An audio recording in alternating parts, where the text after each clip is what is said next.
não li os livros, porque me pareceu que confesso que li os resumos. E achei que o erotismo tinha o melhor, que é assim, nós não podemos confundir o erotismo, a literatura erótica, com uma literatura deste género que vê o sexo como propósito, não vê o sexo como forma de relação com o mundo. É uma literatura menor esta? É seguramente uma literatura menor. Nós estávamos a falar que às vezes temos receio de dizer que existe uma literatura maior e uma literatura menor, mas também não podemos. Dizia a Pearl Buck, ao bocadinho dizia na entrevista, a Pearl Buck dizia uma coisa interessantíssima: se eu não ponho lixo na minha boca, porque é que eu hei de pôr no meu cérebro?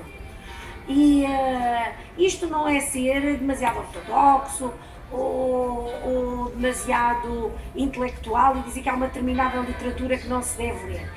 Esta é uma literatura daquela que nós dizemos trash literature, ou a literatura da pastilha elástica, que a gente consome e ainda bem que se esquece depois, ela perde o sabor e nós esquecemos. Mas eu, como estudiosa da literatura, tenho que fazer a diferença entre aquilo que é uma literatura maior, que é uma literatura que questiona a realidade, que coloca problemas ontológicos ao homem, que coloca problemas da ética. É uma literatura que olha para o sexo como uma forma, como o objeto e como uma forma de venda do próprio livro. E depois, de facto, as 50 Sombras de Grey conta, e é o resumo é este: é uma rapariguinha virgem, tem que ser virgem, pois claro, que entra para a universidade, não sei hoje como é que se entra para a universidade virgem, mas principalmente na sociedade americana, mas pelos vistos ela consegue, e que se apaixona por um milionário, e que tem um quarto de dor, e que tem estes hábitos sadomaso. É óbvio que ela não se apaixona por um rapaz normal, tem que se apaixonar por um milionário. Isto tudo é, de facto, aquilo que aqui o meu colega falava da civilização do espetáculo. É aquilo que conta é o espetáculo, já não conta o homem com os seus valores e com a sua relação com o mundo e com os outros. E o espetáculo neste caso são rendidas e fogos e obsessões, e só espero que quem lê isto também possa ler de vez em quando, para higiene mental, um bom livro erótico como é O Amante de Lady Chatterley do D.H. Lawrence. Muitos destes livros são eróticos e alguns deles roçam o sadomasoquismo e os ismos todos por aí fora, como a submissa, a rendida, porque és minha, por aí fora. Será o erotismo leva também a estas tendências? Eu não sei se respondo, mas queria só dizer que estes êxitos todos, nomeadamente este, não é? Que é capaz de ultrapassar a Bíblia em vendas agora, tem muito que ver com o quadro comunicacional em que nós vivemos. A comunicação social estabelece um quadro de tal forma envolvente, a televisão, os jornais, as revistas, os cartazes, a publicidade, não é? Que criam a fantasia destas vendas, não é? Estas vendas podem não corresponder a leituras, não é? Primeiro. E depois, e concordo inteiramente aqui com a Luísa, isto no fundo corresponde a uma subcategoria narrativa literária, não é? E portanto tem que ver muito com a nossa sociedade de espetáculo e com este quadro comunicacional, não é? No que diz respeito à virgindade, é muito estava eu aqui a dizer à nossa psicóloga, não é? Que é muito interessante que o cristianismo vem introduzir uma categoria que o mundo antigo não conhecia. Até o cristianismo, a única virgindade que se falava era da virgindade feminina. Com o cristianismo impôs-se uma nova categoria, a da virgindade masculina, a da castidade, depois mais tarde, muito mais tarde, não é? Mas a virgindade masculina e a castidade masculina, que teve casos notáveis, conta-se, e parece que foi verdade, que Orígenes, um dos padres da Igreja, não é? Muito importante, do século II, III depois de Cristo, um grande comentador do texto bíblico, para não cair em tentação, decidir emascular-se a si próprio, castrar-se. Portanto, estão a ver? Esta nova categoria de virgindade masculina, de castidade masculina, que hoje está na ordem do dia, outra vez por causa da questão do sacerdócio, do casamento entre os sacerdotes, não é? Na Igreja Católica, não nos protestantes, porque os protestantes já evoluíram nesse aspecto. É um dado interessante e conjuga-se em parte com com esta antonomasia de que falava aqui a Luísa sobre esta degradação da mulher, de certa forma, esta alienação que se nota, quanto mais não seja até por uma simples semiótica das capas, como fiz ela muito bem, lendo os títulos simplesmente. Mas eu estou em crer que tudo isto tem muito que ver também com o quadro comunicacional em que nós vivemos e com o facto do corpo ser de facto um território do capitalismo. Também neste quadro da leitura. Não só na ginástica, na cosmética, né? Mas também aqui nesta derivação, não é? É que as mulheres, pela sua natureza mais sensível, acaba por ter aqui este nicho de comercial, que é um nicho poderoso, não é? Uma pergunta aqui à doutora Pocinho. Este tipo de literatura é escrito predominantemente por mulheres e para mulheres, ou os homens também a produzem e consomem? Qual é o papel do homem no meio disto tudo? É o milionário. Então, será que a mulher compra e o homem lê? Olha, eu não sei, eu acredito no estudo e também já vi que eram portanto, em 4 leitores, 3 são mulheres. E isto é escrito, de facto, penso que é escrito também para mulheres e daí que os homens não comprem. Primeiro, é uma coisa que eu acho que estes títulos, é raro o título em que a mulher domina. Portanto, a mulher é normalmente dominada. Isto é o espelho da nossa sociedade, é o espelho das mulheres que vamos tendo e que também nós gostamos de ler, como eu disse há bocadinho, aquilo cujas nossas infelicidades ou aquilo que não corre bem na nossa vida nos projetamos e estes livros, eu espero que eles acabem bem, porque pronto, eu não os li. Se tiverem um fim feliz, a seguir vamos comprar outro, porque o fim foi feliz, pronto, e acabei por resolver se calhar um problema que tinha. Eu não sei se os homens os leem, se não, honestamente, pelos estudos eles não os leem.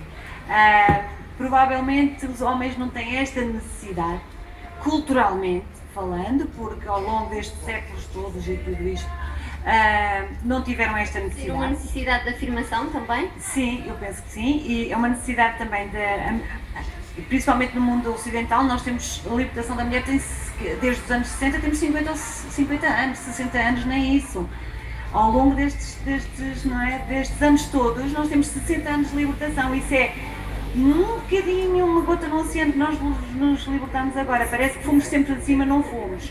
E isto é uma necessidade da mulher também, porque a mãe não educou, eu tenho 46 anos, a minha mãe não me explicou nada disto. Portanto, isto é tudo muito recente, provavelmente os nossos filhos, a geração que tem 20 anos é muito mais bem informada e é provável que as nossas gerações a seguir não gostem desta literatura. Isto é porque nós temos uma necessidade resultante da opressão ao longo destes anos todos de ler e de saber como é que as coisas funcionam. Nunca ninguém me disse nada. Os homens têm outra vantagem, para concluir. Eles conversam uns com os outros e contam tudo. Contam tudo uns aos outros. Portanto, eles sabem tudo o que é que o outro fez e o que não fez. Às vezes não contam com quem, outras vezes sim. Portanto, eles contam tudo. Nós, mulheres, não contamos às amigas a nossa vida sexual. Não contamos. Os homens contam e acham normal e natural. Se entrarem numa conversa, estejam 5 ou 6 homens, passados 5 minutos, se formos mosquinhas, estão a falar de sexo. Ou futebol. Portanto, eles não têm esta necessidade. Os homens que me estão a ouvir vão-me matar, mas pronto. Será que isto é uma regressão, assim, um passo atrás no feminismo? Será que a Mary Wollstonecraft, a precursora do feminismo, iria ficar chocada com esta, digamos assim, forma de emancipação da mulher, entre aspas? Ou escrever este tipo de livros? Talvez ficasse chocada, não é? Portanto, o feminismo, no fundo, é um movimento que eu, às vezes, sinceramente, não alinho muito. Porque eu acho que a mulher, acho que eu sou um ser humano que vive com mulheres e que vive com homens e que nós convivemos todos e somos tolerantes todos. Eu compreendo muito o homem, compreendo as mulheres, acho que nós temos de compreender uns aos outros. Acho que assim como não há masculinismo, há machismo, ok, tudo bem, podemos dizer que há machismo ou que houve ou sempre houve, Mas eu julgo que os movimentos feministas se fecham muito em si mesmos e que por vezes não compreendem as pessoas que não são feministas e não compreendem porque é que eu não posso ser feminista, porque é que eu defendo, por vezes defendo os homens, porque eu tenho colegas impecáveis, homens, e que conversamos sobre tudo. Portanto, acho que estes movimentos a mim não me dizem muita coisa, honestamente. E por vezes as pessoas fecham-se e os movimentos para evoluir temos que nos abrir e ser tolerantes e compreender o ponto de vista dos outros. E os homens, que eu explico, muitas vezes explico que até são machistas, eu explico o ponto de vista com alguns factos, etc. Eu penso que eles não são tão machistas como aparentam. São pessoas sensíveis e muitas vezes muito compreensivos, mas que a sociedade está à espera deles, daquele ar de machão. Mas eles não são. E costuma ser que um que ladra não morde, e às vezes acontece com o mundo dos machistas, que não é assim tanto, Pelo menos agora, no século XXI, não posso falar há 100 anos atrás. Essencialmente norte-americanas que escrevem, já temos alguns nacionais e madeirenses. Professor Castro, Dr. Castro, há erotismo na literatura madeirense? Não faço a menor ideia, porque não conheço nenhum caso. Herbert Welder, teria erotismo nas suas obras? Sim, mas não é literatura madeirense. Sim, Herbert Welder é um poeta muito erótico, profundamente erótico.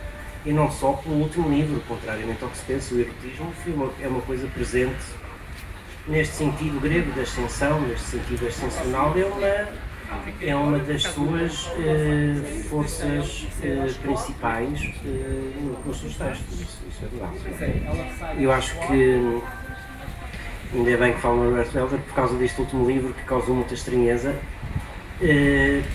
A mim não me causa estranheza, mas à maior parte das pessoas, especialmente académicos e à crítica literária nos principais jornais, foi-se vendo que as pessoas ficaram muito surpreendidas e algumas até negativamente surpreendidas. Mas apenas porque se calhar não conheciam a totalidade da obra de Herbert Welder, porque o erotismo é uma força motriz na poesia de Herbert Welder, desde o primeiro verso praticamente até o último. Não é? O Herbert Welder sempre glorificou a força, o foro erótico feminino de uma forma espantosa, que culmina neste livro com aquele célebre sintagma que chocou muita gente: ó fêmeas ininterruptas. Não é? Essa continuidade da força feminina, da sexualidade feminina, que é ao mesmo tempo de reprodução, de sacralidade, que é Herbert Welder. Mas Herbert Welder não é literatura madeirense, é literatura. Eu não gosto nada da expressão literatura madeirense.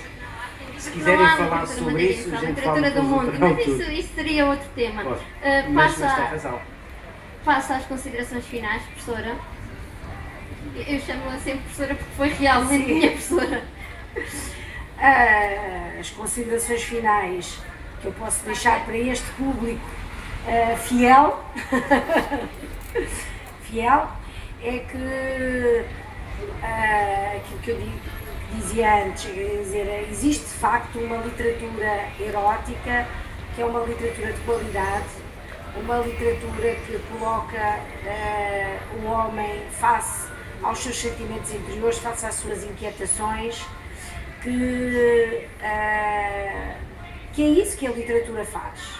A literatura perturba-nos no sentido de procurarmos novas vias dentro de nós, novas vias de relacionamento com os outros. E a boa literatura erótica pretende fazer isso.